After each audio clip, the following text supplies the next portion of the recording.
escuchar o se le haya...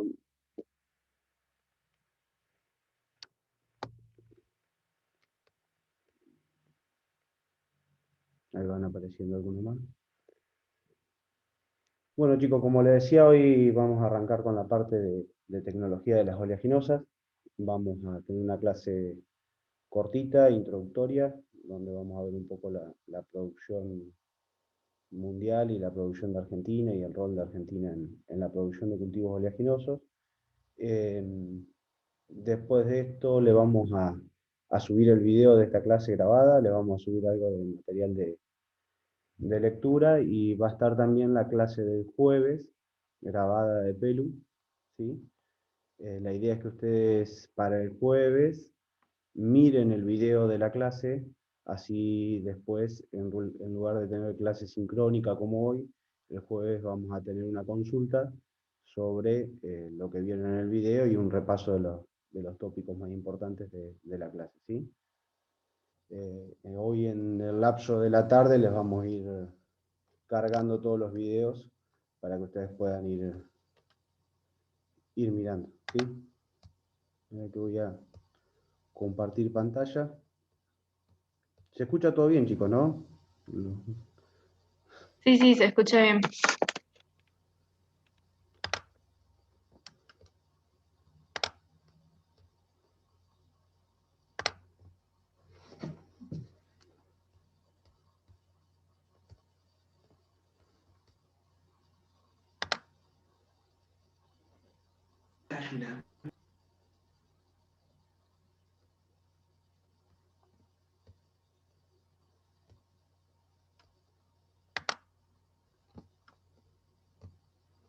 Bueno, la presentación, ¿la ven? Sí, sí. Bueno, entonces vamos a arrancar con la parte de introducción a los cultivos oleaginosos. Cada vez que quieran preguntar o que quieran acotar algo o quedó algo que fui muy apurado o tienen alguna duda o algo, me paran, no hay problema. Ya nos vamos conociendo todos y ustedes tienen confianza como para frenarnos cuantas veces sea necesario, ¿sí? Bueno, como cultivos oleaginosos ustedes ya conocen un montón de cultivos y saben que existe una gran diversidad de cultivos oleaginosos. Vamos a empezar con una pequeña introducción de cuánto es lo que se produce en el mundo y cuánto produce Argentina y cuáles son los principales cultivos en el mundo y en Argentina. La producción global de oleaginosas está alrededor de las 600 millones de toneladas de productos oleaginosos de origen vegetal. De esos cultivos oleaginosos que hay en el mundo de origen vegetal, la palma, que acá figura como copra, que es el mesocarpio del fruto de la palma, es el principal oleaginoso a nivel mundial, pero en Argentina no se produce, y los otros cultivos oleaginosos de grano, porque en el caso de la palma no sería un cultivo de grano, sino sería algo similar al cultivo de aceituna, o sea, son plantas perennes con frutos que se destinan a la producción oleaginosa. En el caso de nosotros nos vamos a centrar en los cultivos de grano. En el caso de los cultivos de grano, la principal oleaginosa, que en realidad es una legumbre, tiene un alto contenido proteico, ustedes ya la conocen, es la soja, pero también tenemos una producción importante a nivel mundial de otros cultivos de granos oleaginosos, como son el girasol, la colza, canola, también hay algo de producción de maní. Se extrae también aceite de la semilla de algodón, que figura acá, cottonseed. Sí, también se extrae aceite de la semilla del fruto de la palma, de la nuez. Cristian, Sí. Cristian, perdón, ¿querés probar con sacar la cámara porque se nos está como tildando a varios? Sí, sí, sí. Ya esperen que saco acá. Disculpen, a ver dónde carajo me aparece. Acá, no.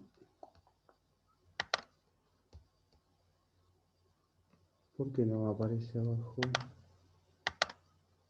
Disculpen, chicos. Cuando compartís pantalla te aparece arriba en general. Ah, acá, la sí, barrita. sí. Ahí dejé de compartir la imagen. Sí, sí. Listo, gracias, chicos.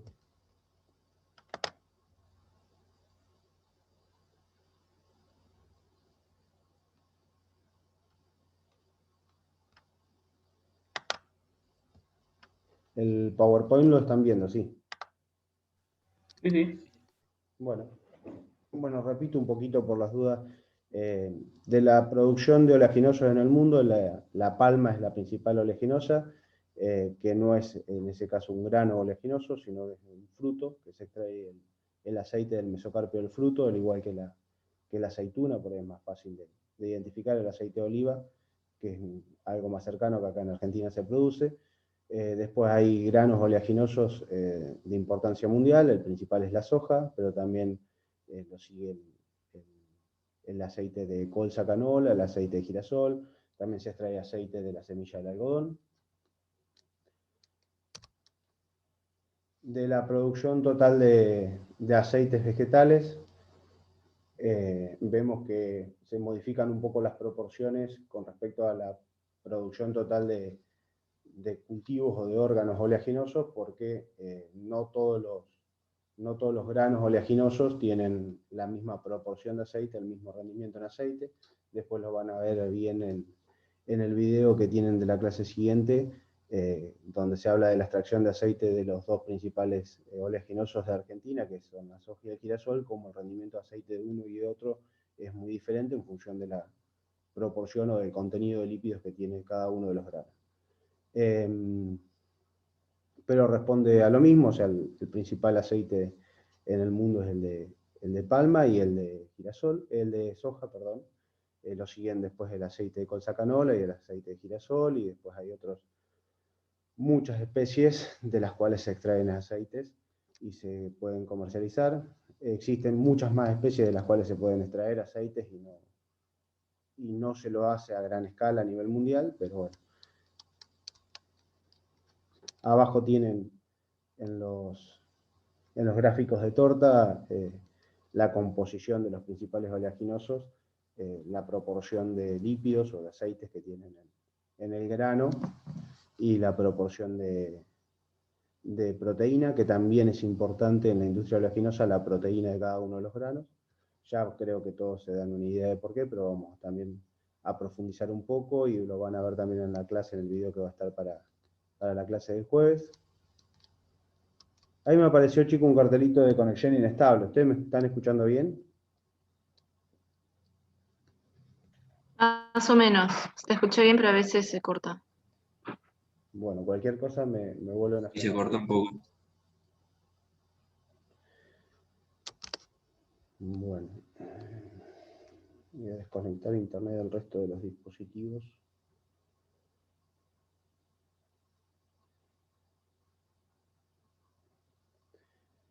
Bueno, la producción mundial de cultivos oleaginosos, como ven en las últimas 2 décadas, o sea, del año 2000 al año 2020, se ha incrementado a casi el doble.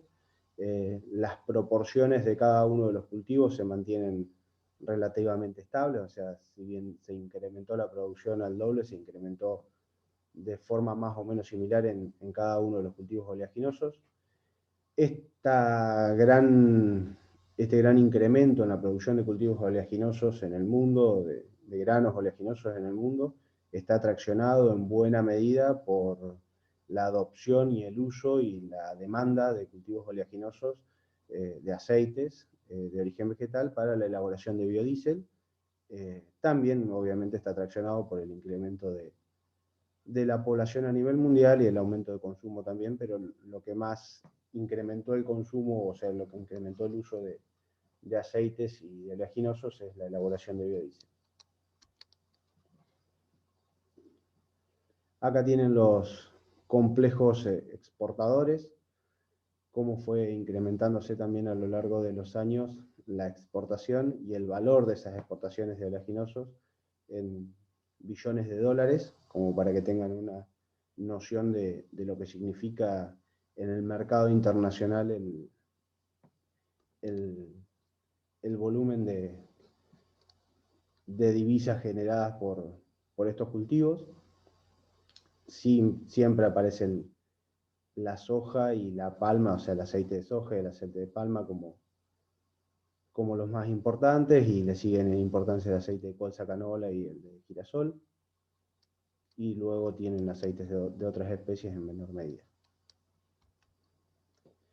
La producción de granos oleaginosos en el mundo está dada principalmente por 5 países, que serían India, China, Argentina, Brasil y Estados Unidos, y un bloque de países que es la Unión Europea, donde se explicaría aproximadamente el 80% de toda la producción de granos oleaginosos mundial.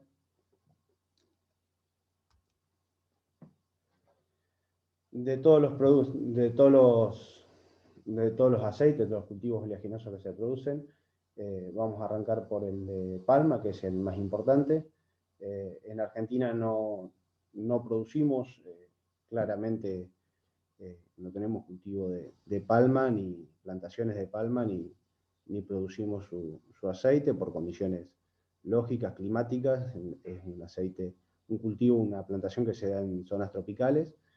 Ven que los principales productores y exportadores son Indonesia y Malasia, y los principales importadores son India y China. En el grafiquito de la izquierda, en el primer gráfico, con barras está la producción, y en puntitos está el porcentaje de lo exportado.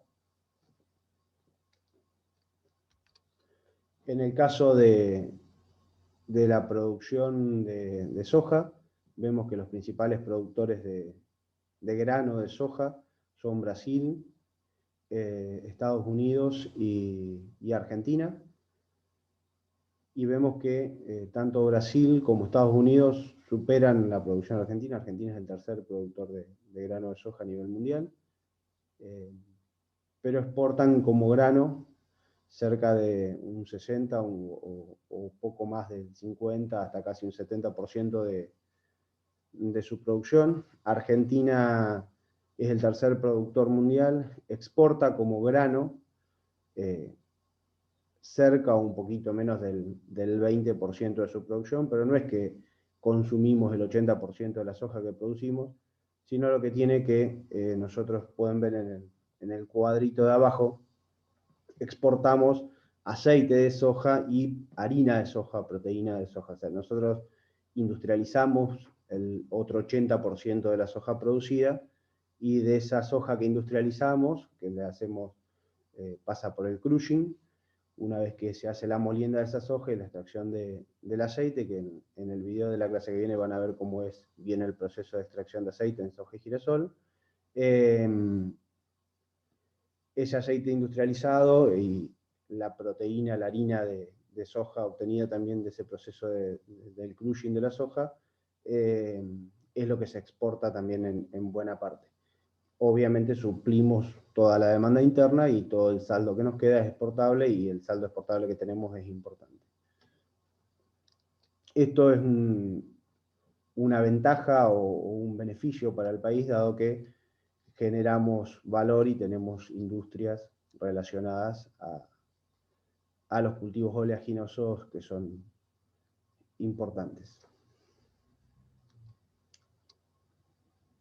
China, ven que también es un gran productor, o sea, el cuarto productor a nivel mundial de soja. Por ahí produce en menos escala que lo que produce Brasil y Estados Unidos, y también un poco menos que Argentina, pero China no exporta grano de soja, todo lo contrario, es el principal importador de grano de soja, porque la demanda interna de grano de soja es altísima.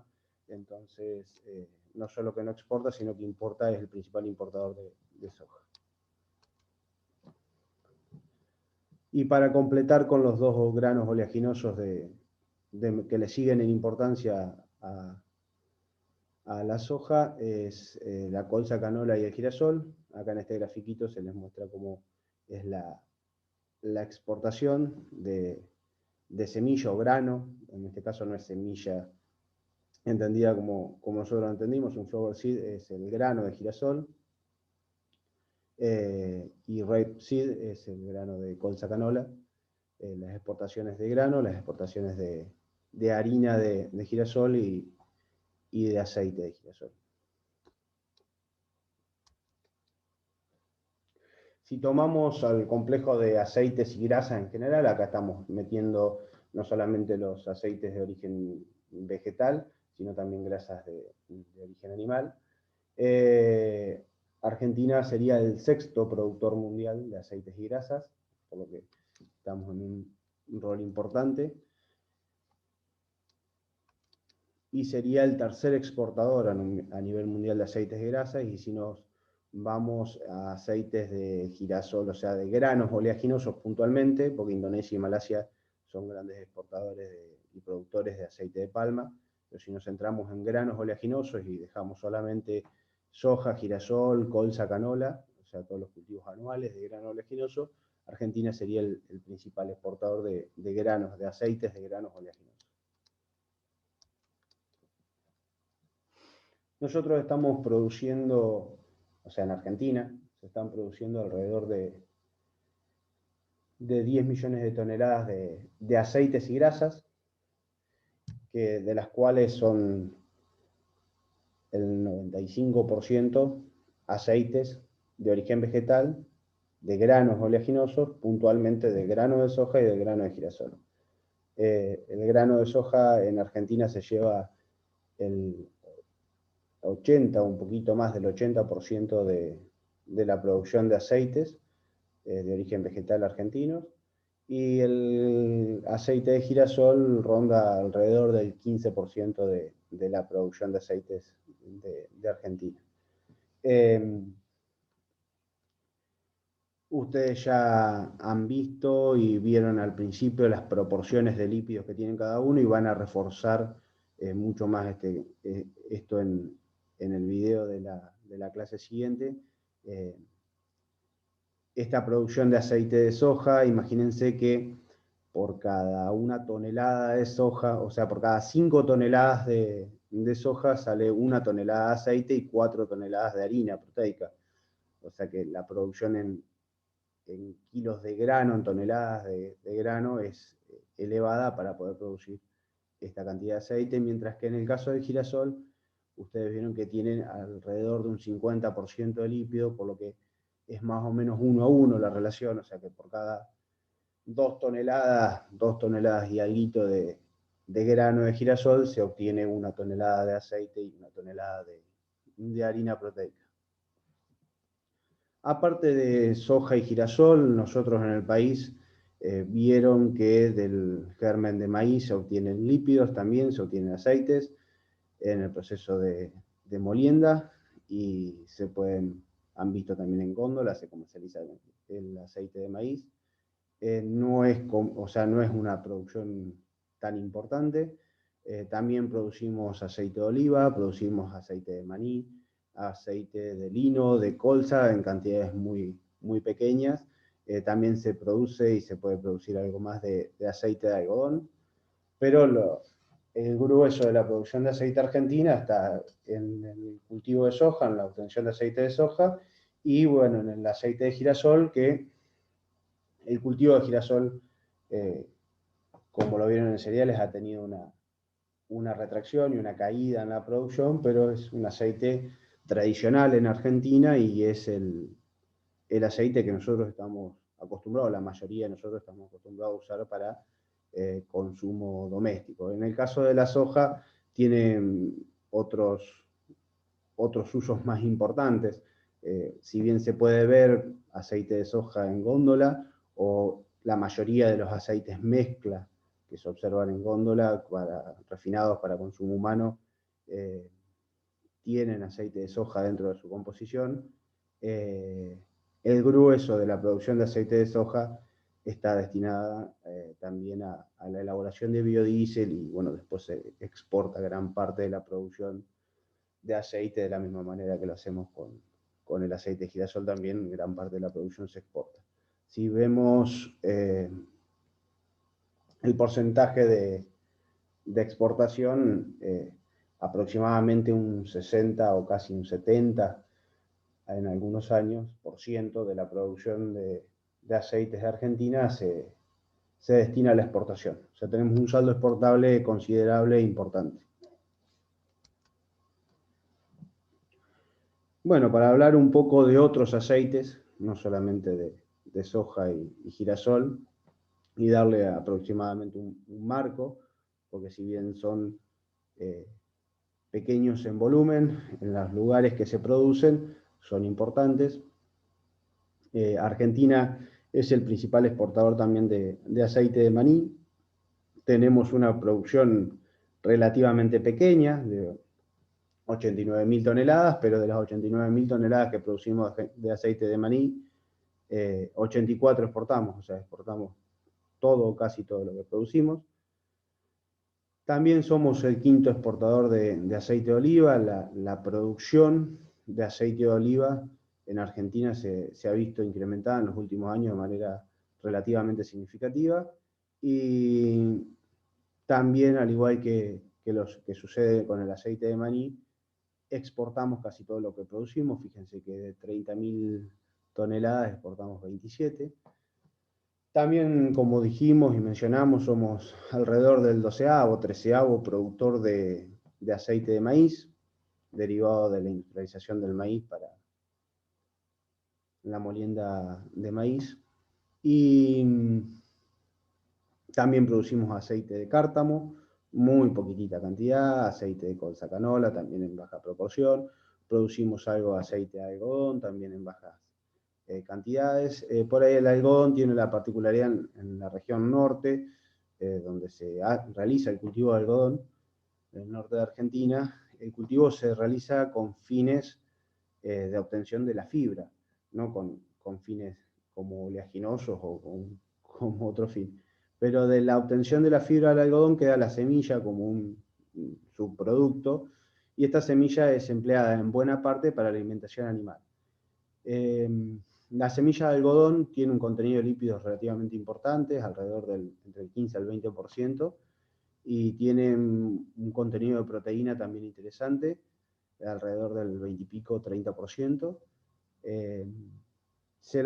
Tiene un lindo contenido de fibra también. Es un alimento, un producto que se utiliza para alimentación animal con una buena calidad en términos generales, pero tiene también factores antinutricionales, lo que hace que se pueda utilizar en una proporción baja de la dieta y en determinadas categorías de animales solamente. Al industrializar esta semilla y extraerle el aceite, lo que se producen son un aceite de buena calidad para elaboración de biodiesel, que es el aceite de algodón, y se produce también harinas proteicas, de la misma manera que van a ver después en la clase siguiente para soja y girasol, harinas proteicas que se pueden destinar a la alimentación animal de buena calidad y que tienen ya los factores nutricionales desactivados, o sea, los factores antinutricionales desactivados, lo que mejora el valor del producto. Bueno, si tenemos que decir las principales características de los aceites vegetales, es que hay una muy amplia variedad de orígenes. En realidad hay muchísimas especies vegetales de las cuales se pueden extraer aceites de diferentes órganos, de los granos o de otros órganos de la planta, como vieron con los frutos de palma o los frutos del olivo, o también se pueden extraer de nueces, como la avellana, o también de la misma nuez de la palma, o de la semilla de la palma también se extrae aceite.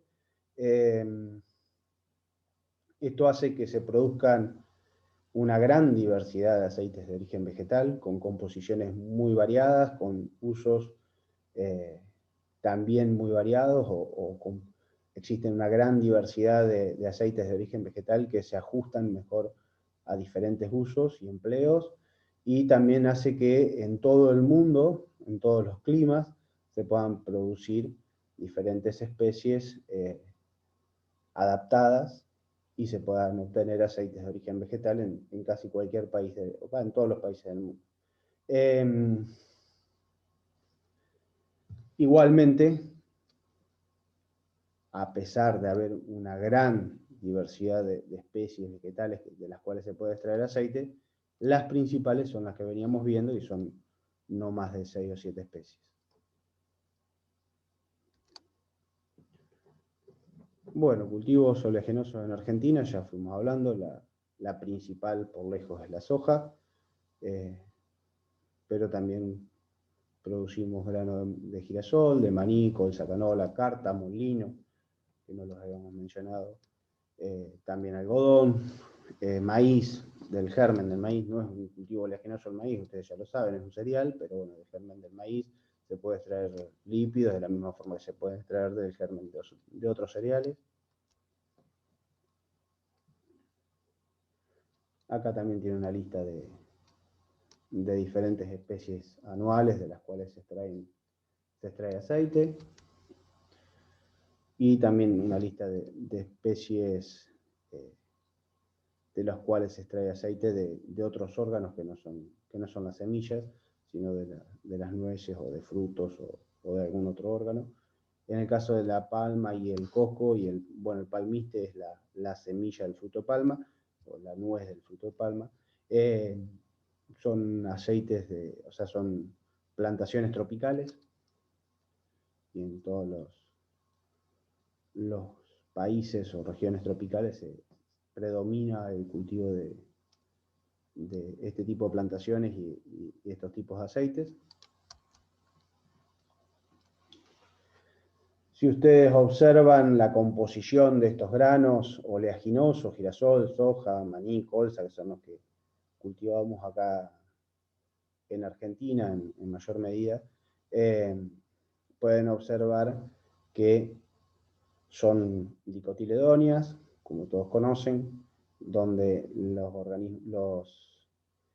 las reservas de la semilla están ubicadas en el embrión, puntualmente en los cotiledones, y la forma en que reservan energía esa semilla para después desencadenar el proceso de germinación es en oleosomas a partir de la acumulación de lípidos.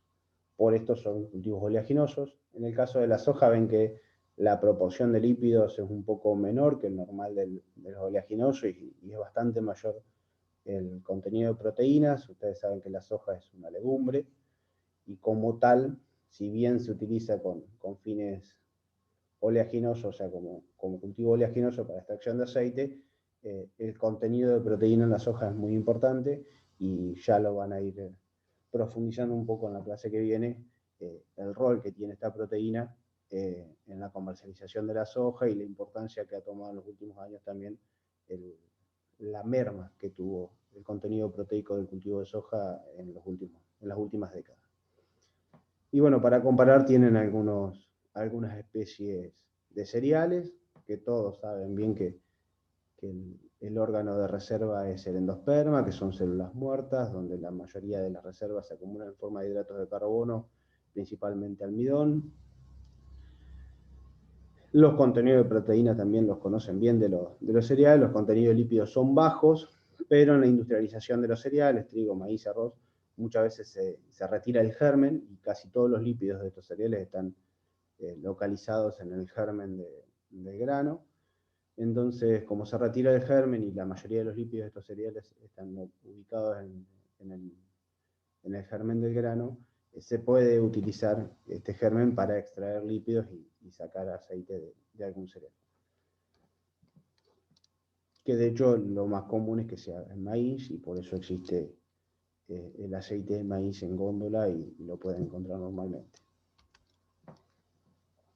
Bueno, si nos fijamos en la estructura del cotiledón, esto para que tengan una imagen de cómo está la reserva, seguro se acuerdan o algunos se acordará de morfología vegetal.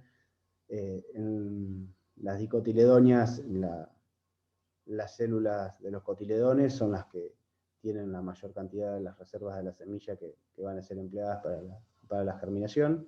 Estas son células vivas, a diferencia de los cereales.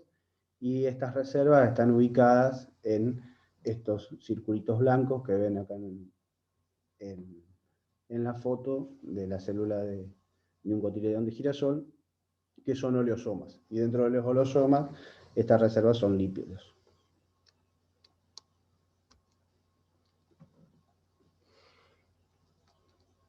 Bueno, acá también, esto para volver a hablar un poco de lo que hablábamos recién, todos los oleaginosos o los granos oleaginosos son semillas blandas que tienen un alto contenido de aceite, una proporción variable pero elevada de aceites, de lípidos, salvo la soja, que es un poquitito más intermedio para hacer una fabácea, una leguminosa. Tiene un contenido de lípidos interesante que sirve, que se emplea para la extracción de aceite, pero un contenido de proteína que también hace que tanto el aceite como la proteína sean de relevancia en el caso de la soja, mucho más que en otros oleaginosos. Los principales destinos, y bueno, claramente hay mucha diversidad de especies vegetales de las cuales se pueden extraer aceites. Vamos a seguir viendo un poco la composición de los aceites de diferentes especies vegetales, y son muy diferentes las composiciones de los aceites de diferentes especies vegetales, lo que hace que la utilización de los aceites de diferentes especies sean distintas, porque tienen distintas aptitudes. Los aceites más comunes o más importantes en cuanto a escala mundial, como el de soja, girasol, colza, tienen como principales destinos la alimentación humana, en parte, que son los aceites refinados o hidrogenados por elaboración de margarinas. La alimentación animal, que en buena parte es a través, o la mayoría del destino de alimentación animal de estos granos oleaginosos, es las harinas proteicas que quedan del proceso de extracción de aceite. Y también un lugar importante en la industria de elaboración de biodiesel. También hay aceites que se extraen de origen vegetal con destino industrial, que tienen alta proporción de ácidos grasos poliinsaturados. Vamos a ver un poco más adelante la proporción de ácidos grasos que tiene cada uno de los aceites, y que se utilizan para la elaboración de polímeros industriales, como son pinturas, barnices, que son el aceite de lino, el aceite de tún. ¿Sí? Bueno, hasta acá, ¿cómo vienen, chicos? ¿Me vienen escuchando bien? Porque yo los perdí totalmente, no veo las cámaras, no veo nada, no sé si estamos conectados o ustedes hablen. Sí, se escucha. Sí. Bueno, excelente.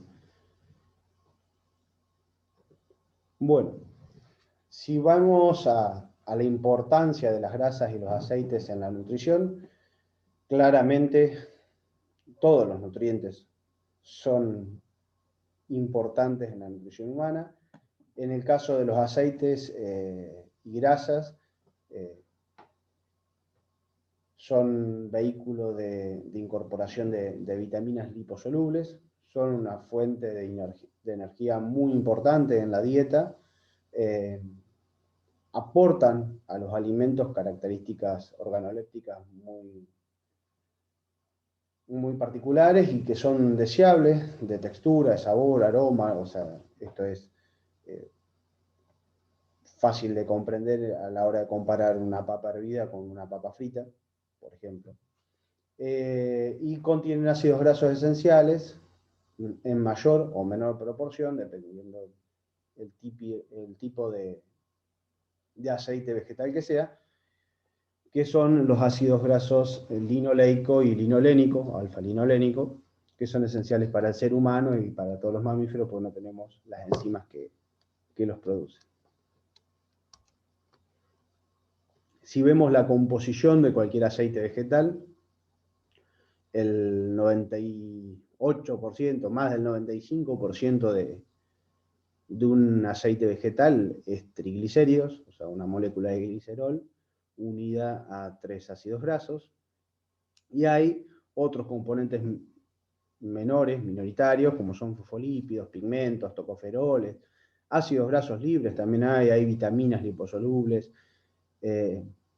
otro tipo de compuestos polares, diglicéridos, que no por ser minoritarios son menos importantes, a veces hacen a las características nutricionales de algún aceite en particular, como los antioxidantes en el aceite de oliva, o hacen a características indeseables también, que se tienen que eliminar, como son ceras y pigmentos que se eliminan en la refinación de los aceites.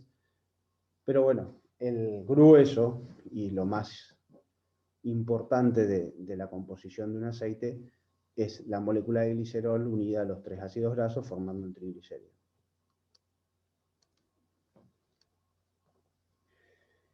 Estos triglicéridos que tienen unidos, o sea, esta molécula de glicerol que tiene unidos así 3 ácidos grasos y forma el triglicérido, puede tener unidas diferentes tipos de ácidos grasos.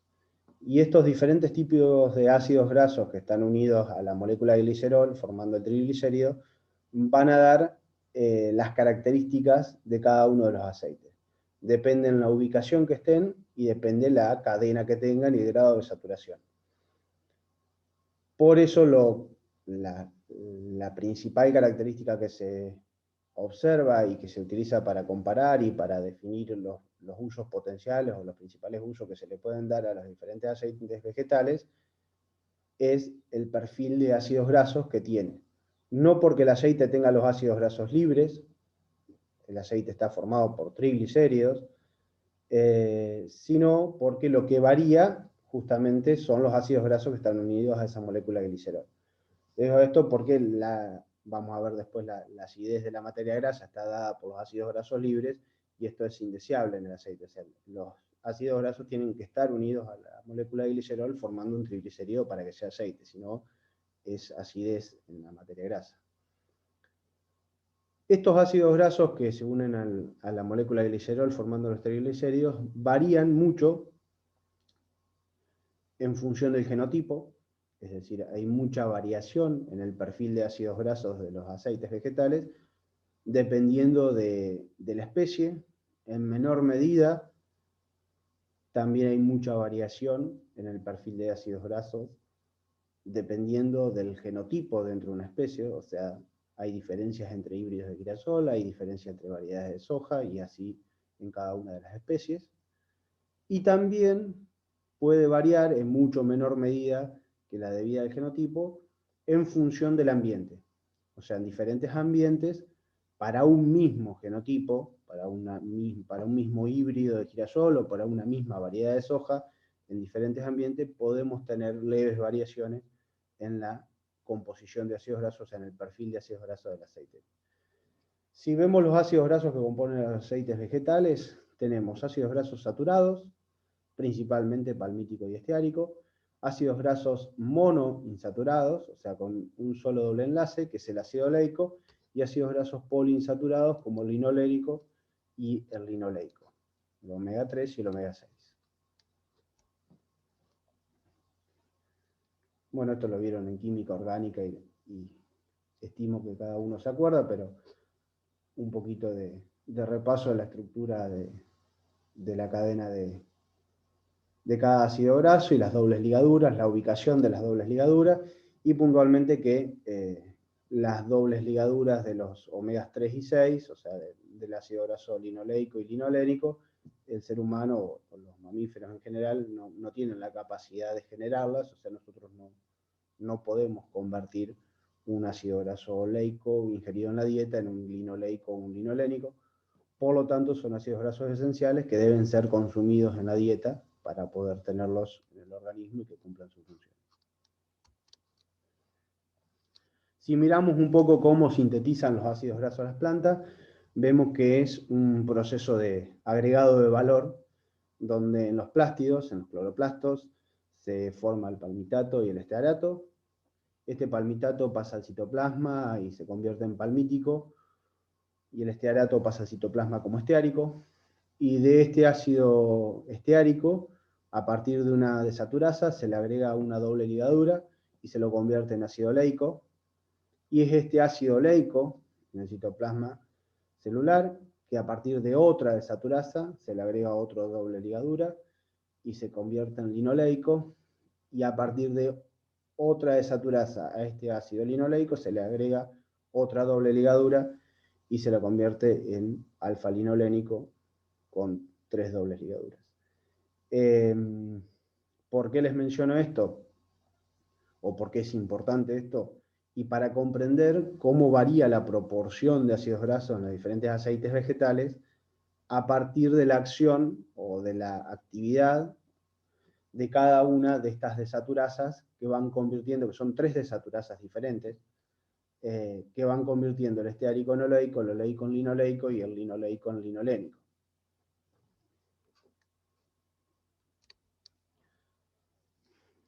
Bueno, acá pueden ver diferentes especies, el perfil de ácidos grasos en aceites vegetales de diferentes especies. Estos son valores promedios, referencia. Claramente hay variación entre genotipos dentro de una misma especie y entre ambientes para un mismo genotipo, pero si uno toma un valor promedio de la especie, nos da estos números y son relativamente estables, y las magnitudes de diferencia que hay entre especies no son las mismas magnitudes que vamos a tener de diferencia para los perfiles de ácidos grasos dentro de una misma especie. Ven que hay diferencias muy importantes en cuanto al contenido de ácidos grasos saturados, monoinsaturados y poliinsaturados. Después vamos a hablar un poco cómo hace al uso de cada uno de estos aceites la composición. Bueno, acá tiene una fotito de una planta de palma. Esto es para que la conozcamos. Acá en Argentina nosotros no conocemos el cultivo de las plantaciones de palma. Son plantaciones que producen una enorme cantidad de frutos al año y tienen una vida productiva de muchos años. Es un aceite, lo que lo hace un aceite económico y que se produce en gran escala a nivel mundial, como vimos. Abajo a la derecha tienen un fruto de palma, donde ven el palmiste o el carozo, de donde se extrae también aceite, y el mesocarpio del fruto, o sea, la pulpa del fruto, hablando en términos más coloquiales, que es de donde se extrae el aceite de palma. En el caso del coco también se extrae el aceite del mesocarpio del fruto. Por ahí es más conocido. No existe tampoco, nosotros no vemos en nuestra región plantaciones de coco, pero sí por ahí es más conocido de películas o de otros, de la televisión, de algún otro lado. El fruto de coco es algo más que lo tenemos más presente quizá. Pero bueno, si seguimos con la composición de ácidos grasos de los diferentes aceites o grasas, vemos que las grasas animales tienen una alta proporción de ácidos grasos saturados en su composición, y sí tienen ácidos grasos insaturados, pero en menor medida que los aceites vegetales, y principalmente ácidos grasos insaturados monoinsaturados. Después acá abajo también vemos aceites de semilla de lino o de semilla de tung, que son aceites que se utilizan con fines industriales, que tienen una proporción de ácidos grasos, o sea, tenemos los dos extremos. Una proporción de ácidos grasos saturados mínima y una muy alta proporción de ácidos grasos insaturados, principalmente poliinsaturados. ¿Sí?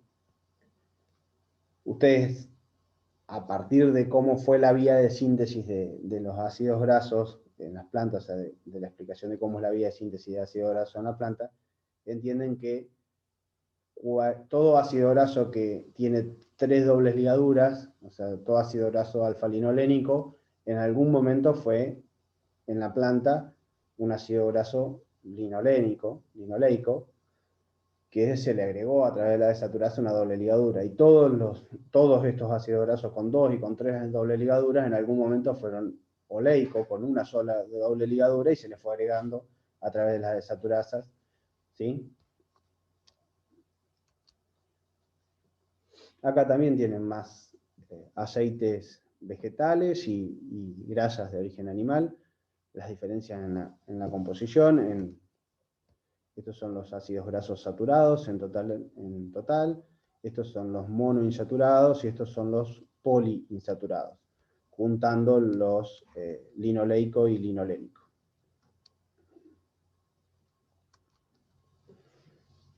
Acá tienen diferentes proporciones de ácidos grasos en los aceites vegetales de especies de grano oleaginoso.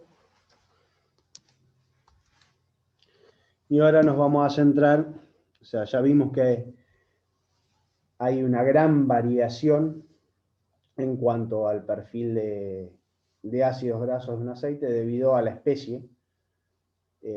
Ahora nos vamos a centrar en las variaciones que hay dentro de una especie debido al genotipo. Y a modo de ejemplo vamos a tomar los dos principales granos oleaginosos de Argentina, que son el girasol y la soja. En el caso del girasol, nosotros cultivamos y conocemos el girasol tradicional, que es este que tenemos acá en tercer orden, y el girasol altoleico. Pero existen 4 híbridos principales, o sea, 4 tipos de híbridos principales de girasol, que son el girasol tradicional, el girasol midoleico, el altoleico y alteoleico, altoesteárico. Esto se dio por procesos de mejora genética y de selección, donde hemos alcanzado o hemos obtenido híbridos de girasol, que lo que tienen modificado es la actividad de esta enzima desaturasa, que transforma el oleico en linoleico. Entonces lo que logramos es que de un girasol tradicional, que tiene una alta proporción de ácido linoleico, como ven acá, aproximadamente un 64% de los ácidos grasos de ese aceite son ácido graso linoleico. Al tener reducida la actividad de esa desaturasa, pasa a ser un mid-oleico, donde tiene solamente un 33% de linolénico con un 57% de ácido oleico. Y si nosotros juntamos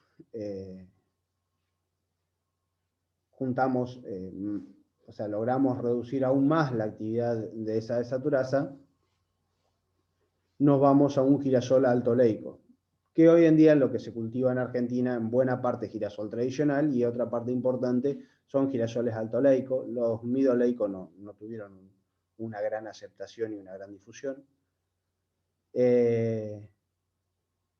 Donde el girasol altoleico ya la actividad de esa turasa está muy reducida y casi todos los ácidos grasos se quedan en oleico y no son transformados en linoleico. En el caso de los girasoles alto oleico o alto esteárico, que son deseables para la industria, para frituras, lo que tienen es también un poco reducida la enzima desaturasa que transforma el esteárico en oleico. O sea, de la misma forma que se redució la actividad de la enzima que transforma el oleico en linoleico, se redució un poco la actividad de la enzima que transforma esteárico en oleico.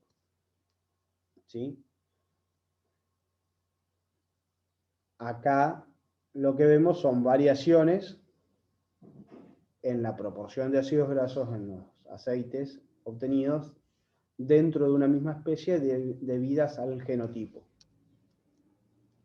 En el caso de la soja ocurre lo mismo. La soja tradicional es la que ven acá en la primer barrita. Tiene desaturasas que transforman el esteárico en oleico, otra desaturasa que transforma el oleico en linoleico y otra desaturasa que transforma el linoleico en linolénico. En el caso de las sojas bajo linolénico son variedades de soja en las cuales la actividad de la desaturasa que transforma el linoleico en linolénico se ve reducida, entonces tenemos menos proporción de linolénico. Y en el caso de la soja ultra bajo linolénico, ocurre lo mismo, nada más que la actividad de esta desaturasa está aún más reducida, por lo cual tenemos un aceite con mucho menos proporción de ácido graso linolénico. O sea, estos dos casos son de variaciones en el perfil de ácidos grasos debido al genotipo. ¿Sí? Ahora, no solamente las variaciones en la composición del perfil de ácido graso se deben al genotipo. Estas enzimas desaturasas, que son las que transforman el esteárico en oleico y el oleico en linoleico y el linoleico en alfa-linolénico, o sea, estas 3 desaturasas, pueden tener modificaciones en su actividad debido a condiciones ambientales. O sea, trabajar más o trabajar menos debido a las condiciones ambientales. En el caso del girasol, por ejemplo, o sea, acá vamos de vuelta a nombrar como ejemplo, explicar casos de girasol y soja, que son los principales cultivos oleaginosos de Argentina. En el caso del girasol, la composición de ácido oleico, o sea, la proporción de ácido oleico en un girasol tradicional, en este híbrido AK885, es alrededor de un 20%. Pero ¿qué pasa? Cuando las temperaturas suben y las mínimas nocturnas son altas, fíjense que estas son temperaturas de zonas norte de la Argentina de cultivo de girasol, en toda la zona sur y suroeste de la Argentina donde se produce, o centro-oeste de la Argentina donde se produce girasol, no es normal que ocurran estas condiciones. Pero en todos los lugares donde el llenado del grano ocurre con temperaturas elevadas, la actividad de la enzima que transforma el oleico en linoleico se ve reducida. Como la actividad de la enzima que transforma el oleico en linoleico se ve reducida, se empieza a acumular cada vez más ácido oleico que no es transformado en linoleico. Entonces nos queda un girasol con un contenido de ácido oleico cercano al 50, entre un 40 y un 50% de ácido oleico, cuando la composición del girasol tradicional es alrededor de un 20, 25, 28% de ácido oleico. Es una variación importante en la composición debido al ambiente que ocurre en los girasoles tradicionales en zonas donde las temperaturas durante el llenado de granos son elevadas. Si se fijan, esta variación lleva a un girasol tradicional que tiene un 24% de ácido oleico a un perfil de ácidos grasos muy similar a un girasol midoleico, logrado por mejora genética, un híbrido midoleico, que tiene un 57%. Nunca llega a ser un girasol alto oleico. ¿Sí? ¿Están ahí, chicos? A ver, les voy a preguntar algo. Alguno se habrá dado cuenta o por ahí vamos, o si no, para charlar. Esto es un girasol, un híbrido tradicional de girasol, ¿no? Que tiene esta composición, ¿sí? Debido al ambiente, la actividad de la desaturasa que transforma oleico en linoleico se ve reducida debido a las altas temperaturas durante el llenado de grano. Ahora, si nosotros exponemos un girasol alto oleico a altas temperaturas durante el llenado de grano, ¿qué pasa? ¿Alguno que se anime?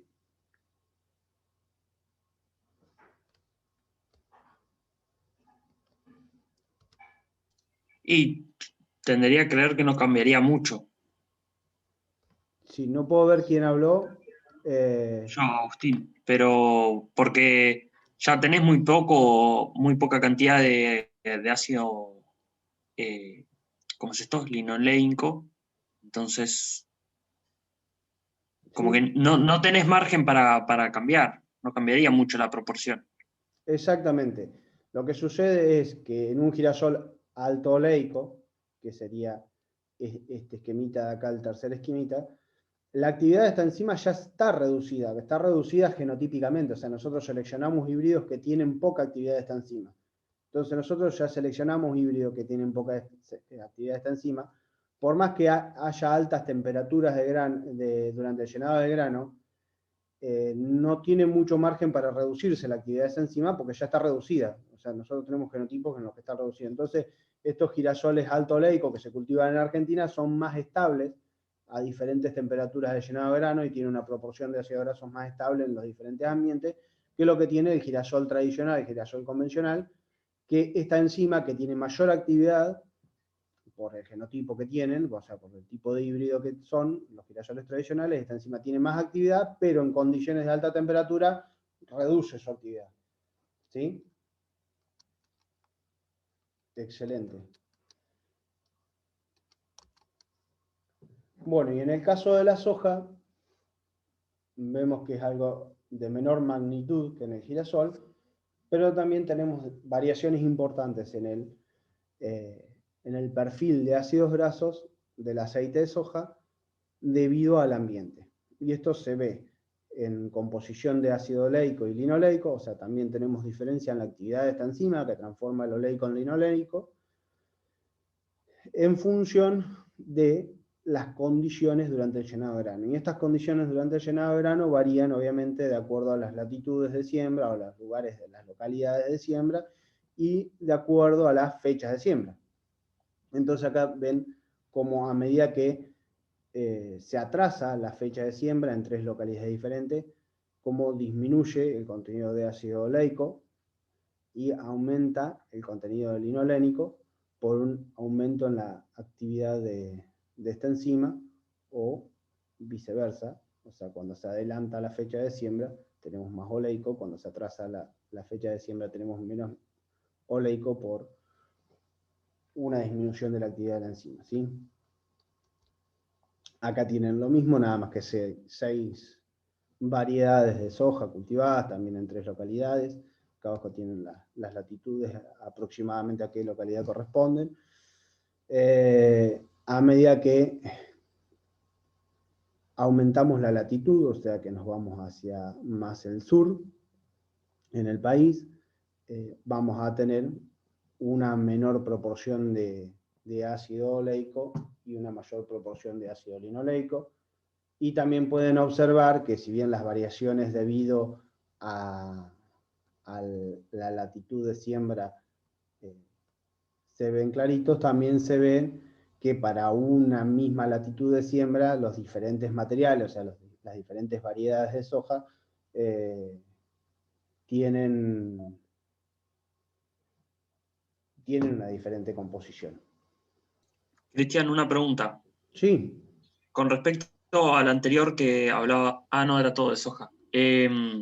¿Responde también como en el caso de girasol?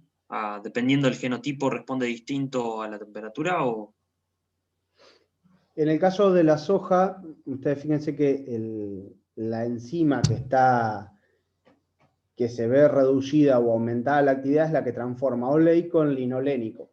Y los materiales, las variedades de soja que nosotros estamos, o sea, que se han generado, son en alfa-linolénico. ¿Se entiende? Nosotros, la diferencia está acá. De oleico a linoleico. A medida que se modifica el ambiente, esta actividad es diferente, ¿se entiende? Entonces tienen en algunas regiones de siembra o en algunas fechas de siembra más cantidad de oleico o más cantidad de linoleico.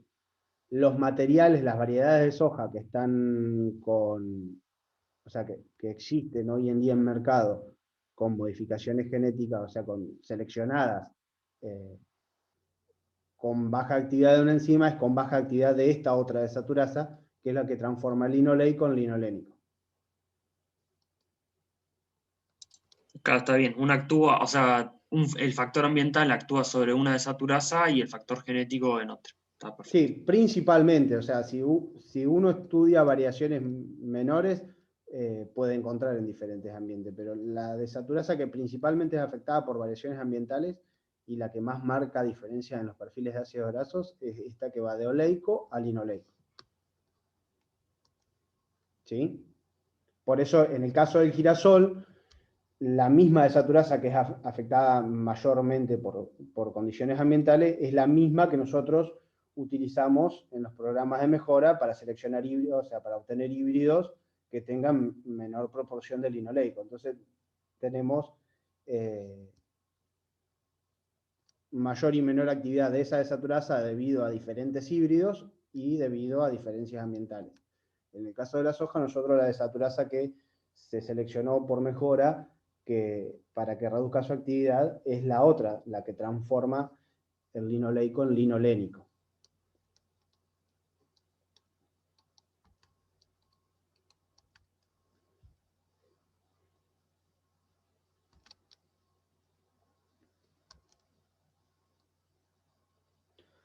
Pero bueno, lo importante de todo lo anterior, chicos, que tiene que quedar claro, si arrancamos si hacemos un reconto general, existen cantidades de especies vegetales de las cuales se pueden extraer aceites. De esa gran cantidad de especies vegetales de las cuales se pueden extraer aceites, hay algunas de las cuales se extrae de órganos, de diferentes órganos, y otra parte de las cuales se extrae del grano o de la semilla. Puntualmente, si nos centramos en las que se extrae de los granos y las semillas, las principales son soja, girasol, colza, canola y algunas más, pero soja y girasol y colza, o sea, soja, colza y girasol son las más importantes. Todos los aceites de origen vegetal, dependiendo de la especie que provengan, van a ser muy diferentes en cuanto a la composición de ácidos grasos, y eso va a hacer que sean diferentes en cuanto a sus usos potenciales y a sus calidades, al mismo tiempo de que todos los aceites de diferentes especies son diferentes entre sí, los aceites de una especie son diferentes entre diferentes variedades dentro de esa especie, o entre diferentes híbridos dentro de esa especie, y tomamos como ejemplo los diferentes híbridos de girasol y las diferentes variedades de soja, que son los dos principales granos oleaginosos de Argentina, para ver cómo varía esa composición en cuanto al perfil de ácidos grasos debido a una selección de un híbrido u otro, o a la elección de una variedad u otra de soja, y en menor medida a las variaciones obtenidas en función del genotipo. También tenemos variaciones que se explican por diferentes condiciones ambientales en cuanto a la composición de esos aceites, en cuanto al perfil de ácidos grasos. Y toda esta composición de los diferentes ácidos grasos vegetales, de los aceites de origen vegetal, hacen a la capacidad de uso y al valor de ese aceite. Si nosotros tratamos de resumir todas las características que les confiere un aceite, su perfil de ácidos grasos, una tabla que resume bastante bien es este grafiquito que estamos viendo. O sea, como en términos generales y generalizando en todos los tipos de aceites y grasas, a medida que nosotros tenemos mayor proporción de ácidos grasos saturados, tenemos aceites con más consistencia a temperatura ambiente o menos fluidos. Cuando tenemos más ácidos grasos insaturados, mono o poliinsaturados, cada vez ese aceite se va haciendo cada vez más fluido. Al mismo tiempo, los aceites y grasas se oxidan.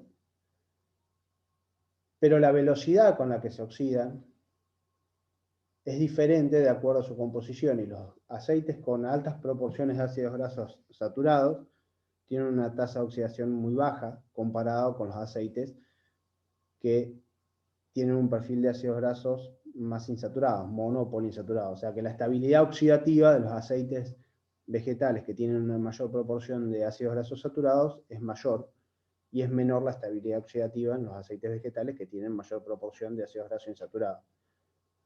Pero como siempre es un equilibrio, los aceites con mayor proporción de ácidos grasos insaturados tienen menos estabilidad oxidativa, pero tienen mayor valor nutricional, porque son ácidos grasos esenciales en el caso de los linoleicos y linolénicos, o sea, omega 3 y omega 6, y tienen un efecto saludable, o sea, un mayor efecto hipocolesterolémico, o sea, un efecto saludable al disminuir el colesterol sanguíneo.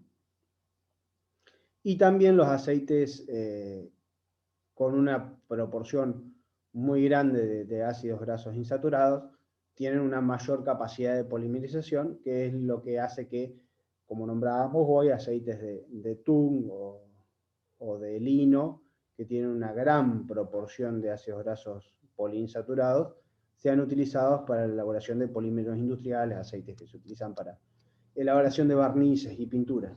Entonces, claramente todos los aceites vegetales tienen su uso.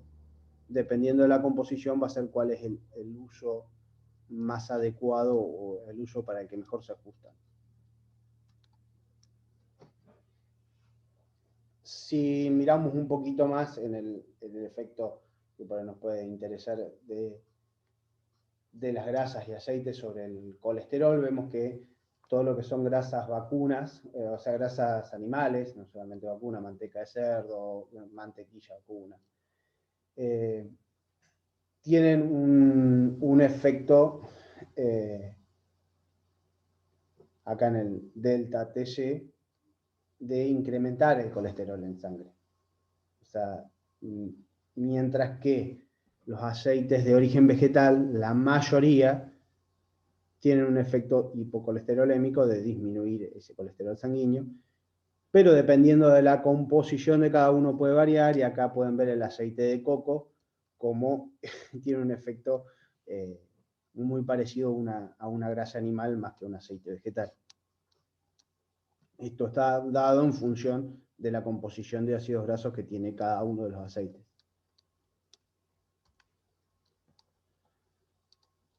¿Sí? Cuando más ácidos grasos saturados tiene un aceite, aumenta la colesterolemia en sangre, y cuando más ácidos grasos insaturados tiene un aceite, disminuye la colesterolemia en sangre, y un balance adecuado entre omega 6 y omega 3 o omega 9 en la dieta es lo que recomendaría cualquier nutricionista, nos recomienda cualquier nutricionista para tener una dieta saludable y no tener problemas de colesterol.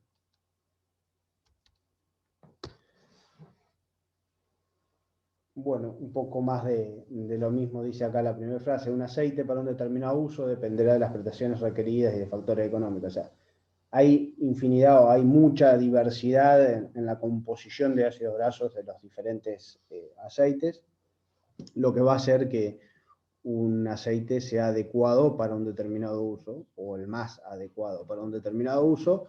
Y después también hay factores económicos de costo de producción y de extracción de un determinado aceite, que hace que por ahí o que quizás algún aceite que es desde su composición el más adecuado para un determinado uso, no sea el que se termine empleando y se use otro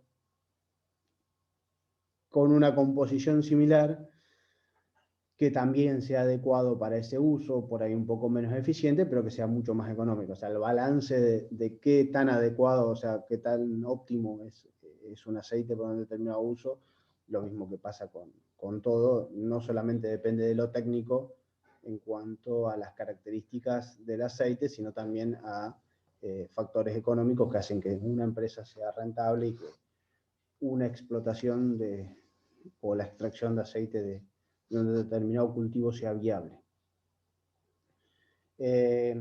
Acá tienen un poco, hablábamos de la oxidación de los aceites, y vemos un cuadrito con la estabilidad oxidativa, o sea, qué tan estables son los diferentes ácidos grasos insaturados ante la oxidación, y vemos que para un ácido graso monoinsaturado como es el ácido oleico, la velocidad relativa de oxidación es 1, mientras que el linoleico y el linolénico tiene 10 y 25 veces más velocidad de oxidación. O sea, un aceite la fracción de ácido graso linoleico, 18,2, se va a oxidar 10 veces más rápido que la fracción de ácido graso oleico.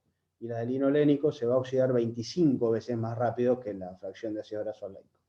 Esto es importante, dado que la oxidación y la hidrólisis ocurren normalmente en los aceites. Lo que sí se puede afectar es la tasa, y un aceite con mayor proporción de ácidos grasos insaturados tiene una mayor tasa de oxidación, lo que hace que se degraden más rápido, que duren menos en diferentes usos, lo que los vuelve inadecuados para usos industriales muchas veces. Por eso también se seleccionaron los girasoles alto oleico, y se buscan y se producen y se comercializan los girasoles alto oleico, porque en el caso de las industrias como McDonald's o cualquier otra industria que necesite realizar procesos de frituras y que reutilice el aceite por varios ciclos de fritura, esta oxidación tan acelerada del linoleico y el linolénico hace que enseguida el aceite tome olor y sabor desagradable y se lo confiera a los alimentos. Los aceites con mayor proporción de ácido oleico son mucho más estables, o sea, tienen más estabilidad oxidativa, soportan mayor cantidad de ciclos de fritura sin tomar olor y sabor desagradable, sin transferírselo a los alimentos, lo que los vuelve mucho más económico, porque al poder reutilizar el mismo aceite por más ciclo de fritura, lo hace mucho más económico para ese tipo de industria. En el caso de las frituras hogareñas, bueno, que sea un aceite de girasol tradicional, nosotros no reutilizamos el aceite, o si lo reutilizamos, lo reutilizaremos por 2 o 3 ciclos de fritura como mucho. Lo que sí pueden apreciar en fritura hogareña, o sea, cuando nosotros hacemos una papa frita en casa o algo frito en casa, si utilizamos aceite mezcla, que por lo general tienen aceite de soja, tienen, ¿se acuerdan?, una proporción de linolénico, 18,3,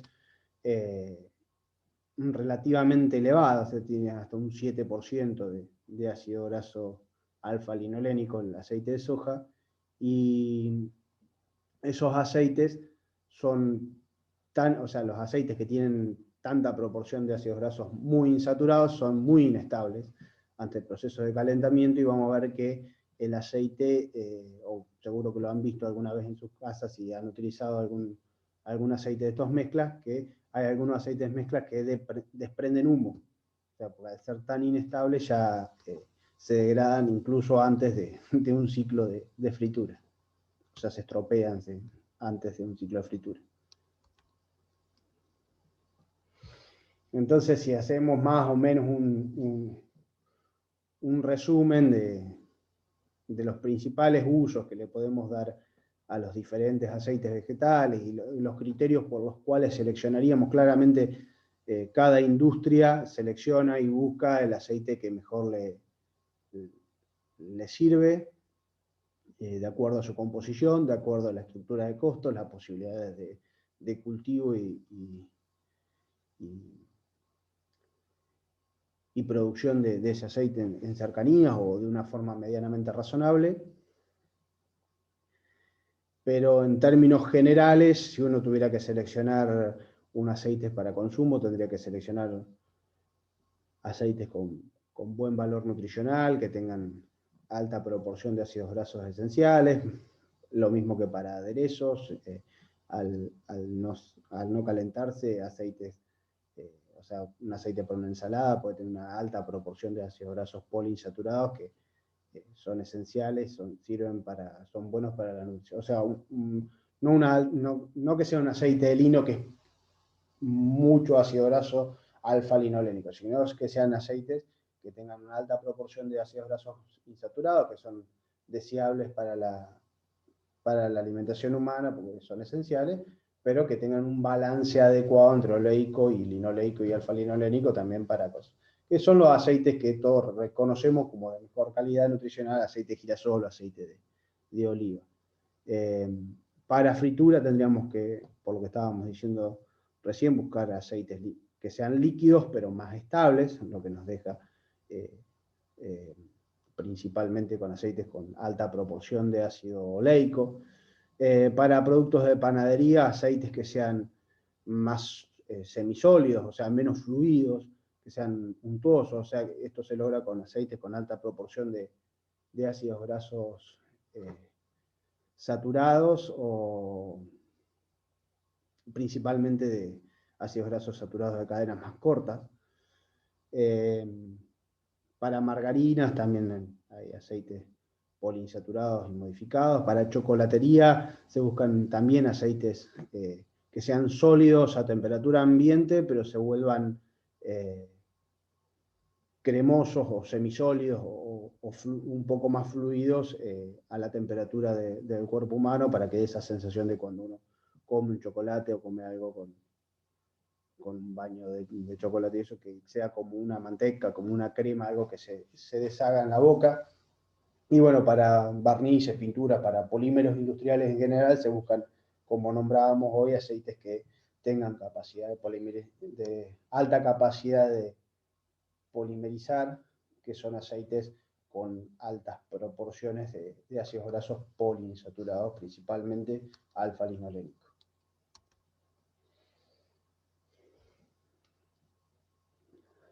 Los deterioros que sufren los aceites y grasas, claramente la oxidación es un deterioro importante, lo que hace que se formen óxidos, epóxidos, peróxidos, y hace que el aceite se enrancie, tome olor desagradable, sabor desagradable, le confiere este olor y sabor desagradable a los productos alimenticios y se tenga que desechar, no se puede utilizar el aceite. Este proceso de oxidación o de rancidez oxidativa está en función de la exposición del oxígeno, claramente, porque un aceite, si está expuesto a grandes cantidades de oxígeno, se oxida más rápido.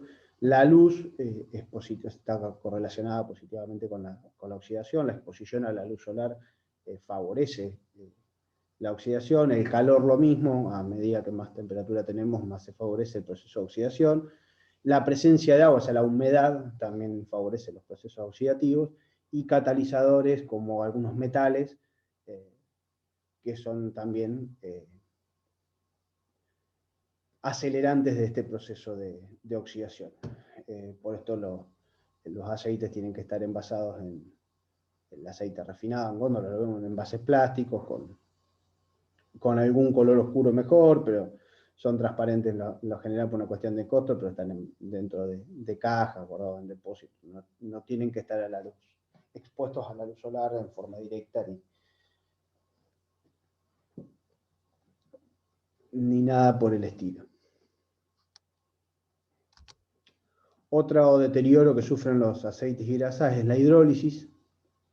O sea, lo que sucede es que esa molécula de glicerol, unida a 3 ácidos grasos, se junta con una molécula de agua y se separa de vuelta. Ahí quedan los ácidos grasos libres por un lado y el glicerol por el otro. Esto es una reacción autocatalítica, o sea, esta reacción desprende más agua. Al desprender más agua se va realizando una reacción en cadena. Está en función claramente de la presencia o del contacto del aceite con agua, con humedad. O sea que a mayor contenido de humedad, mayor exposición a humedad, mayor hidrólisis, mayor tasa de hidrólisis vamos a tener. Es también un proceso que ocurre normalmente. Y también el calor y la luz, o sea, cuando mayor calor, mayor temperatura tenemos, y cuando más exposición a la luz solar tenemos, también el proceso de hidrólisis se genera más rápido. Este proceso de hidrólisis ocurre no solamente en el aceite, sino que también viene ocurriendo en los liposomas, o sea, en los lípidos almacenados en la semilla. Por eso es muy importante la forma de almacenamiento de la semilla de un grano oleaginoso, o sea, del grano oleaginoso en sí, porque si nosotros realizamos un almacenamiento inadecuado en un grano de girasol, vamos a tener mucha acidez en la materia grasa, debido a este proceso de hidrólisis en los lípidos que están ubicados en la semilla, o sea, que tenemos en el grano. ¿Hasta acá vamos bien, chicos? ¿O se están durmiendo? Sí, genial. Bueno, ya queda poquito. Atributo de calidad de los granos oleaginosos. Y bueno, claramente el contenido de materia grasa es algo importantísimo. Si nosotros vamos a cultivar un grano de girasol, un grano de soja para extraer aceite, un grano de cártamo, un grano de lino, lo que sea, como oleaginoso, como cultivo oleaginoso para la extracción de aceite, nos va a importar cuánto aceite tiene ese grano, ¿no? vamos a ver, y más adelante en el video que les vamos a cargar de la clase que viene también se va a desarrollar un poco más el tema, que en el caso, por ejemplo, de la soja, que es el principal oleaginoso de Argentina, no solamente reviste importancia el contenido de lípidos, sino que también que reviste importancia el contenido de proteína, porque las harinas proteicas se comercializan y claramente cuando más contenido de proteína tengan, mejor calidad de esas harinas. En el caso de la proteína, ustedes venían viendo con el trigo y con otros cereales que a mayor rendimiento esa proteína se diluye y tenemos mayor proporción de almidón y menos proporción de proteína. Eso es lo que veían para los cereales. En el caso de los oleaginosos, de los granos oleaginosos como el girasol y la soja, lo que sucede con la proteína es lo mismo, o sea, mayor rendimiento, menor contenido proteico. Pero lo que sucede con la materia grasa es inverso. O sea, cuando mayor rendimiento tenemos, mayor contenido de materia grasa tenemos.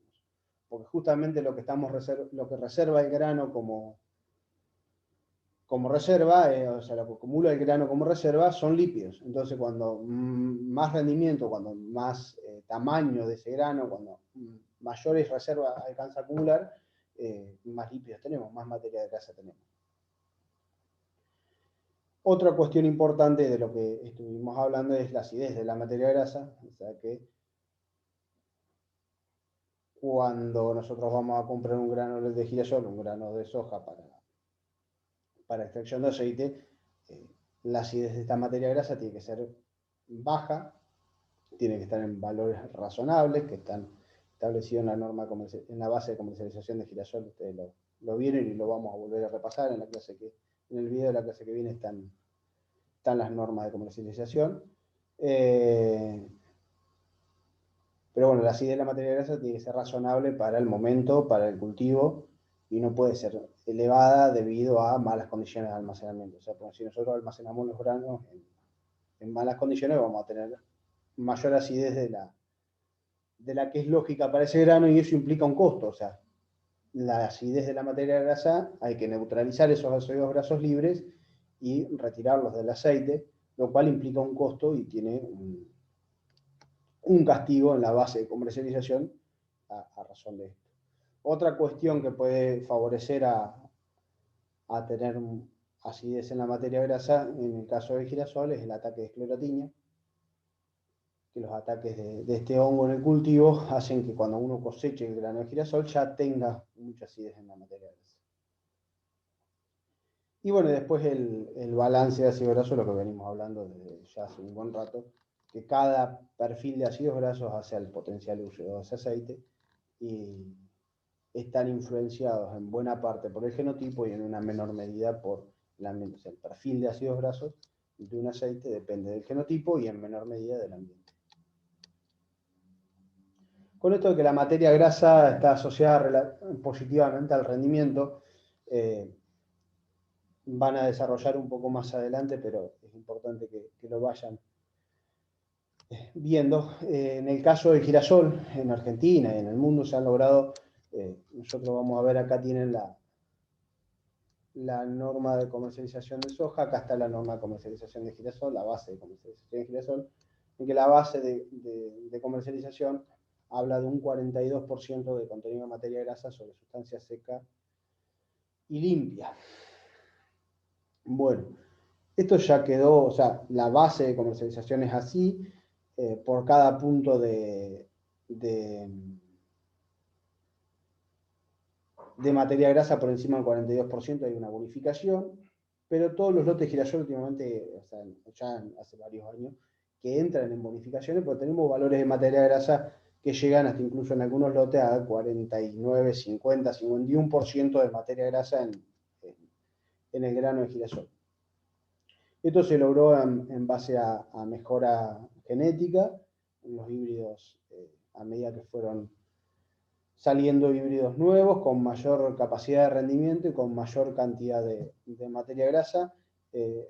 Parte de esta mejora genética está en la pepita, digamos, en la semilla, una mayor acumulación y mayor reserva de lípidos, pero gran parte de este aumento en el contenido de materia grasa del grano de girasol se debió a que en la mejora se fueron seleccionando cada vez híbridos con menor contenido de cáscara y con mayor contenido de pepita. Entonces, en proporción en el rinde total, tenemos menos cáscara y más contenido de pepita.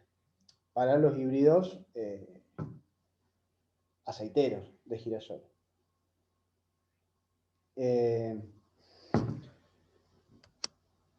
Esto fue o es muy bueno en cuanto a valores de rendimiento y a lograr una mayor eficiencia en la producción de materia grasa de grasa por hectárea, de lípidos por hectárea, pero lo que acarreó es que esta cáscara cada vez más fina y cada vez más pegada a la pepita del girasol sea cada vez más difícil de separar la cáscara de la pepita, y en el proceso de extracción de aceite esto trajera complicaciones que lo van a ver en el video de la clase del jueves. Acá también ven lo que les decía de la acidez de la materia grasa. En el grano de girasol, de acuerdo a las condiciones de almacenamiento, la hidrólisis va a ocurrir y va a tener cada vez mayor acidez la materia grasa, por más que las condiciones de almacenamiento sean las más adecuadas. Por eso en la norma, en la base de comercialización, ya estipula que a partir de una determinada fecha, la tolerancia en cuanto a acidez pasa de 1,5 a 2. Y esta fecha está en función de la fecha de cosecha. O sea, los primeros meses, luego de la cosecha, de la época normal de cosecha de girasol en Argentina, se tolera un 1,5% de acidez en la materia grasa, y ya después, en los últimos meses antes de la cosecha nueva, se tolera un 2% de acidez en la materia grasa, porque se entiende que aún almacenado en condiciones adecuadas y un girasol de buena calidad, ya con tanto tiempo de almacenamiento, la acidez de la materia grasa puede superar tranquilamente el 1,5%. Entonces, para no castigar a granos que están almacenados en condiciones adecuadas y un proceso que ocurre naturalmente. Y sí castigar a todo lo que está por encima de esos valores, que se entiende que son generalmente lotes con algún problema en el almacenamiento, humedad, temperatura inadecuada, o lotes que sufrieron ataque de esclerotinia durante el cultivo.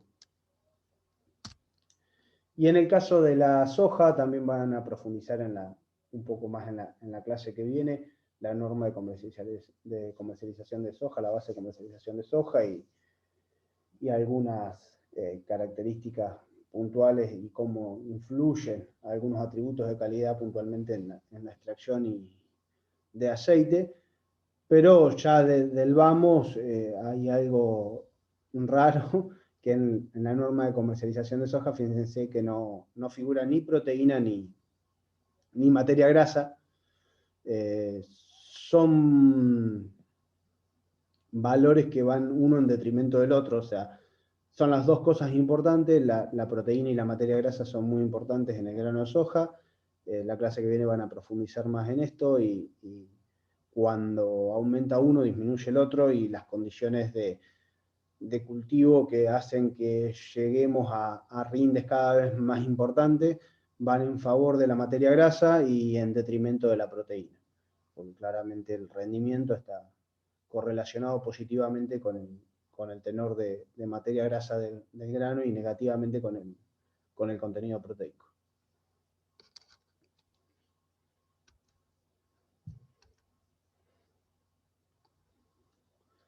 Bueno, acá tienen la norma de cártamo también para que vean que en otros cultivos oleaginosos menores también se tiene en cuenta la acidez de la materia grasa. En el caso del cártamo, la base de contenido de materia grasa es mucho menor, porque el cártamo tiene mucho menos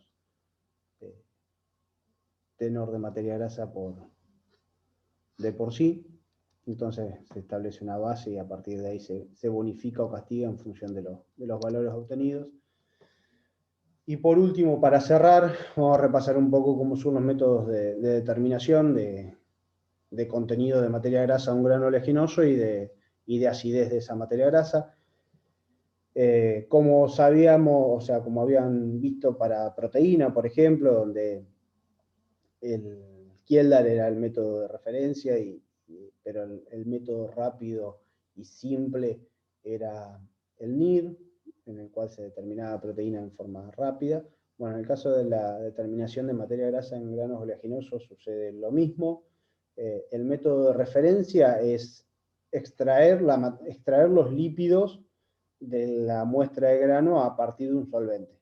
O sea, solubilizar los lípidos con un solvente, moler los granos, solubilizar los lípidos con un solvente y luego evaporar ese solvente y concentrar los lípidos y pesarlos, y por diferencia de peso obtenemos el tenor de lípidos de ese grano. Los métodos de referencia entonces son Butt y Soslet. Este caso es una foto de un equipo de un Soslet, donde acá hay una manta térmica, donde en este balón hay un solvente, probablemente hexano, que se evapora con esta manta térmica, va por afuera acá del tubito y llega acá arriba, que hay un baño termostatizado. En este baño termostatizado con agua fría, ese hexano gaseoso se condensa y precipita. Y cuando precipita cae en este cartucho, donde dentro de este cartucho, o sea, en esta cavidad acá al medio, donde dentro está un cartucho con la muestra de grano molida,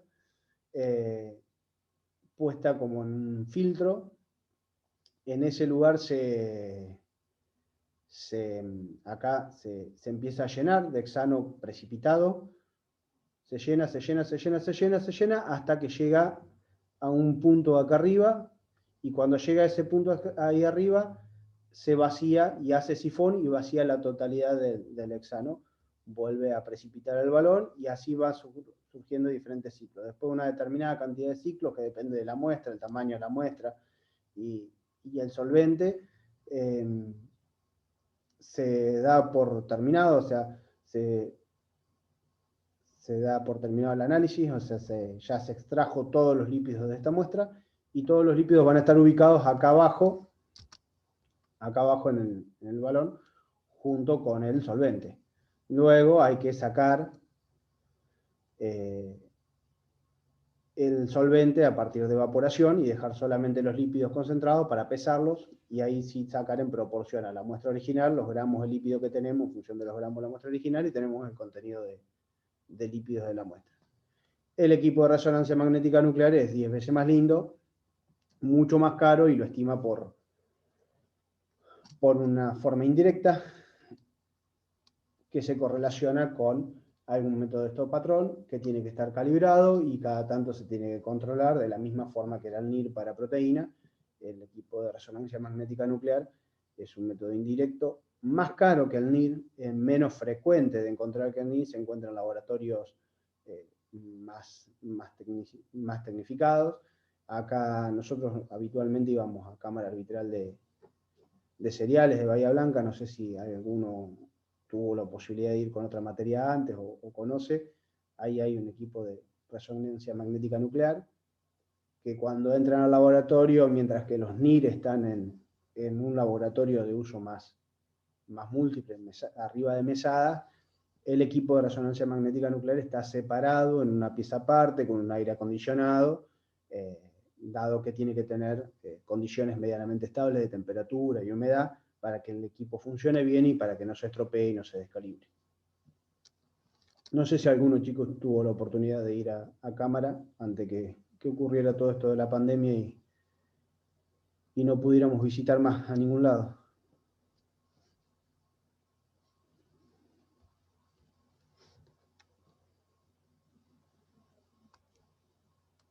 Chicos, ¿están? Sí, Yo sí, acá no veo estamos, nadie. pero creo que nadie fue. Sí, no, entonces sí, nadie. No, me asusté, digo, no hay nadie, se cortó la conexión.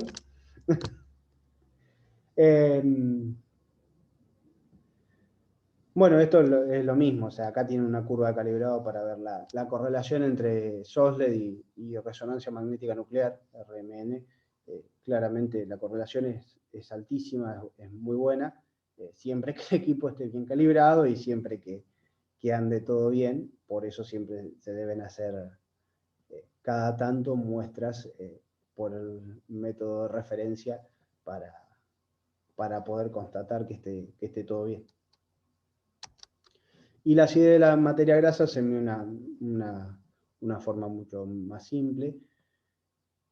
Nosotros lo medimos como la cantidad de miligramos de hidróxido de sodio o de potasio que necesitamos para neutralizar los ácidos grasos libres que hay en 1 gramo de grasa o de aceite, en este caso de aceite,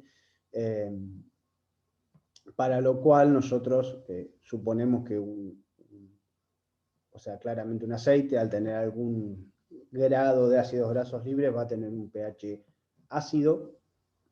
Le ponemos un marcador de pH y empezamos a agregar miligramos de hidróxido de sodio o de hidróxido de potasio en forma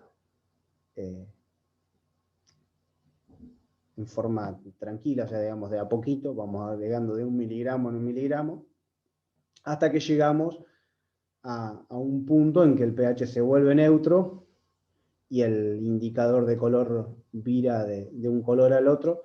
Entonces, en ese momento en que el indicador de color vira de un color al otro, ya tenemos cuántos miligramos de hidróxido de sodio o de hidróxido de potasio necesitamos para neutralizar esa acidez que tenía esa materia grasa. Es una titulación y nada más que eso. Y bueno, chicos, con eso terminamos la clase introductoria. Tengo que dejar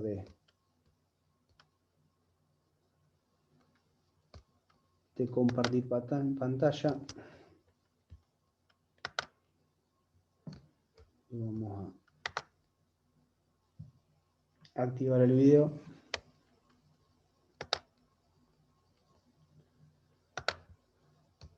Bueno, chicos, si quieren activen los micrófonos, ya terminamos, por lo menos la clase de hoy está terminada. Yo voy a dejar de grabar. Pero antes quería preguntarle a ver si más o menos habían entendido, si les quedó alguna duda, si quieren que charlemos, que profundicemos en algo, que veamos algo de vuelta, a ver qué dice cada uno. No, para mí se entendió bien. Sí, se entendió. Estuvo bueno. Bueno, me alegro. Para la clase de este jueves, ya les dije, pero por ahí si alguno se conectó después o algo, lo vuelvo a reiterar, vamos a subir ahora a la tarde el video de la clase del jueves que grabó Pelu, donde está toda la explicación y la presentación. Les vamos a subir también algo de material de lectura, pero y algún video más por ahí de alguna industria o algo como para que puedan ver algo de infraestructura de alguna industria oleaginosa. Pero lo que sí nos interesa es que puedan ver el video, porque la clase va a ser asincrónica, que puedan mirar el video como hemos hecho algunas clases anteriores, que miren el video antes de la clase, así el video de la clase de jueves que viene, así después en la clase podemos charlar al respecto y pueden sacarse cualquier duda que les surja mirando el video ya charlando con nosotros, ¿sí?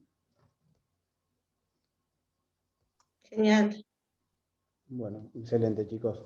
Bueno, si no hay ninguna duda o si nadie quiere profundizar en nada o algo, terminamos unos 15 minutitos antes, pero ya está terminado. Aprovechen este tiempo para empezar a mirar videos para la clase que viene. Buenísimo, genial. Ok, Gracias. gracias. Bueno, Chao, gracias. saludos, chicos. Hasta luego. Chao.